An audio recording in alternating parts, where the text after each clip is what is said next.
Hi guys, welcome back to Class of Learning. You're with Rahul Sharma, your friend and guide. And this time, this class is all about how to write on the answers to the assignment जो आपको मिले, आपको submit करवाने हैं with the short span of time. Sir short span of time इतना time है कि आप तसल्ली से हर आंसर को ढूंढ सकते हो, पूरी तरह चेक कर सकते हो, पूरा एनालाइज कर सकते हो और फिर भेजो परफेक्ट चेकिंग के लिए, क्योंकि यहाँ पर आपको मार्क्स मिलने हैं on the basis of these assignments. अब असाइनमेंट्स की बात की जाए तो पहले बात करते हैं फर्स्ट सेम के पहले पेपर का जो सबसे इम्पोर्टेंट है। अब ये पेपर हमें ऑन टिप होना चाहिए और इसके 4 आंसर्स हैं जिनमें से कोई 2 आपको भेजने सर, जस्ट 2।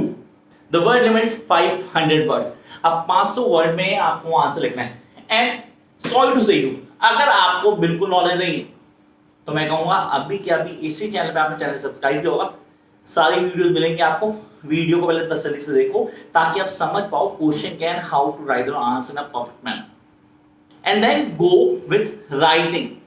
और राइटिंग को कैसे फॉलो करना उसके लिए इस वीडियो को लास्ट तक देखना कि आंसर लिखना है कैसे है, how you guys are going to form your answers.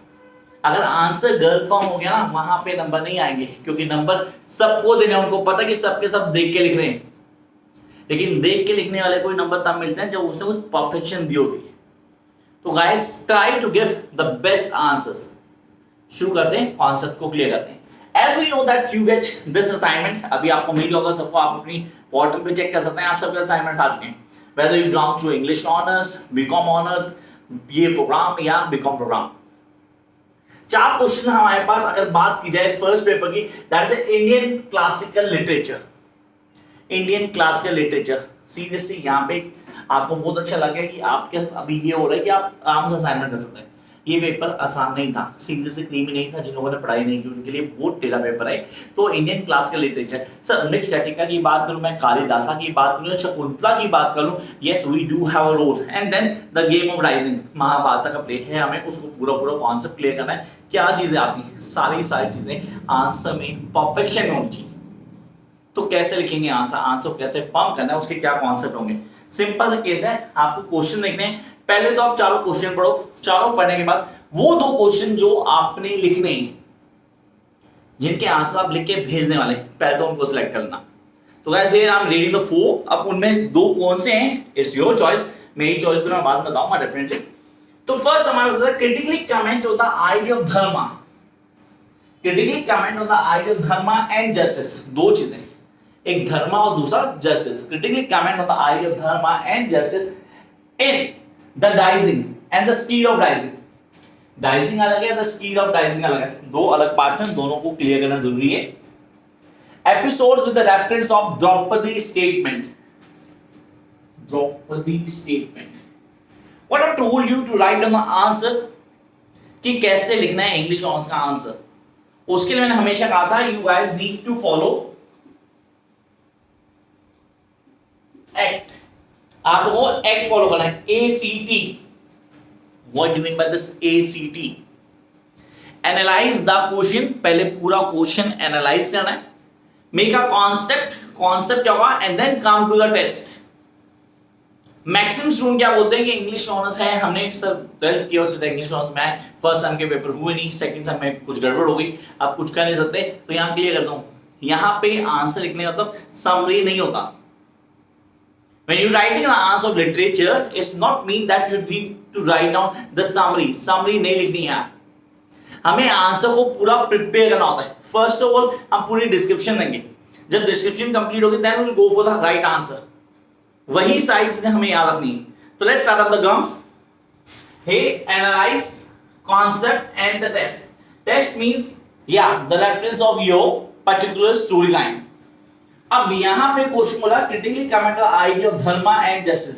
2 चीजें, धर्मा और जस्टिस, दोनों को बताना है with the reference of dicing and the speech of dicing, दोनों, the speech of dicing with the reference of Draupadi statement. अब द्रौपदी की स्टेटमेंट कौन सी थी? Yes, you need to mention the statement of Draupadi regarding the justice Dharma.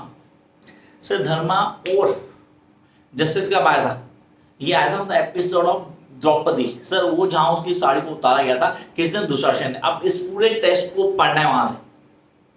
Are you having the test? First question test है नहीं। Are you having the notes? वो भी नहीं है। चलो ठीक है, come to the basic point. अब आंसर कैसे फॉर्म करना, how you guys are going to get the form. सीधा नोटबुक उठाई गई, वहां से कॉपी पेस्ट किया, पकड़े जाओगे। इसलिए मैंने क्लास के शुरू में बोलता था कि प्लीज अगर अभी तक कुछ भी नहीं पढ़ा तो एक रेफरेंस के लिए जाएंगे, इसी चैनल पे आपको वीडियो सारे मिलेंगे, आप वीडियो देखें वहां से पूरी तसल्ली से वीडियो देखें, then go for the answer, formation answer. और एक वीडियो मैंने बनाई थी पीछे की कैसे फॉर्म करने हैं आंसर्स, उसको देखना ना भूलना। Come to the second question, ये हो गया फर्स्ट क्वेश्चन। कहता what role does memory, I repeat, what role does memory, recollection and recognition, तीन चीजें, memory the first thing, recollection memory flashback से आती, एंड द रिकॉग्नाइजेशन जहां पहचान होती है, play in Kalidas, Kalidas play Abhijan Shakuntalam, have go through by this Abhijan Shakuntala, Shakuntalam seriously इसमें अगर आपने स्टोरी लाइन को पढ़ा तो तीनों चीजें बहुत बड़ी प्ले करती है, जहां पे मेमोरी है, definite recollection and recognisation. Memory they spend time together, I am talking about Shakuntala and Dushyant, and then the recollection चीजों को याद करना, एंड देन रिकॉग्नाइजेशन उसको पहचान नहीं पाया था, वो उसकी बीवी थी, she going to be the mother of his son, पर उसको पहचान नहीं पाया due to the curse of some rishi. अब वो हमें पूरा का पूरा कॉन्सेप्ट को क्लियर करना है, कैसे है, किन चीजों को हाईलाइट करना है। सर यहाँ पर समरी आती है, सीरियसली आंसर में समरी आती है, लेकिन उसको लाने का तरीका, how you going to introduce that story line, उस कॉन्सेप्ट को पूरा फॉलो करना है। Again you guys need to follow the ACT here, उस आंसर में एक पूरा का पूरा सीक्वेंस फॉलो होगा। Then come to next point, discuss the reference of repetitions of theme and motives. दो चीजें हर स्टोरी लाइन में सबसे इंपॉर्टेंट होती है जब इंडियन इंग्लिश क्लासिकल लिटरेचर की बात करते हैं हम, तो थीम्स और motives, it's not motive, it's motives. अब मोटिव्स क्या होते हैं, उसको कैसे क्लियर करेंगे, इस लिटरेचर क्लास देखिए प्लीज, वहां मैंने पूरा मेंशन किया हुआ है। अब वहां हम उसको कैसे समझ पाते हैं, and how we give these answers. Guys दो चीजें डेफिनेटली आपके काम आएगी, हम कैसे करते हैं, करने का क्या तरीका है, and the way to present the answer. दो क्वेश्चन हो गए, first two, jump to the third one. Critically comment on the society portrayed in Sudraka's Mrchkatika. Simple and straightforward question. Really simple and straightforward question. Mrchkatika क्या highlight, सूत्रका ने क्या highlight किया society को, society कैसे society थी, किस तरह highlight किया सोसाइटी के कॉन्सेप्ट को, कैसे बताया, किन बेसिक्स को समझना था, कौन से कॉन्सेप्ट थे जो जरूरी थे, जिनको पूरी तरह क्लियर करना जरूरी था यहाँ। Yes, it's all about the writing of Sudraka. It's all Mrchkatika. It's all about the society that is being portrayed by Sudraka in Mrchkatika. And then, can we add the storyline in this answer? Yes, we can add the storyline, but we need to be cautious while writing the answer, because here the more emphasis was being given to the story of the society. What sort of society was being shot by the writer? हमें वो highlight करना है। तो यहां पर अगर answer लिखते हो किसी ने सीधा स्टोरी लाइन डाल दी इसकी, तो बिल्कुल गलत हो जाएगा आंसर। इस चीज का बहुत ज्यादा ध्यान रखना आपने। Come up to the fourth and the last question, here we are, discuss the difference between ethos of Ramayana and Mahabharata. अभी इथोस क्या होता है, what does mean ethos, you need to clear. Definitely अगर आपको आंसर लिखना है तो हमें इथोस के कॉन्सेप्ट को पूरा क्लियर करना होगा।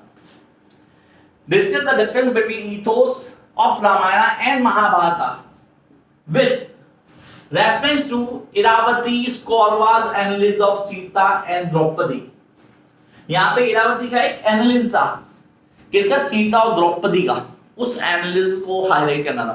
Same as I told you कि एनालिसिस बहुत बड़ा रोल प्ले करता है हर लिटरेचर आंसर में। तो ये थे वो चार क्वेश्चन।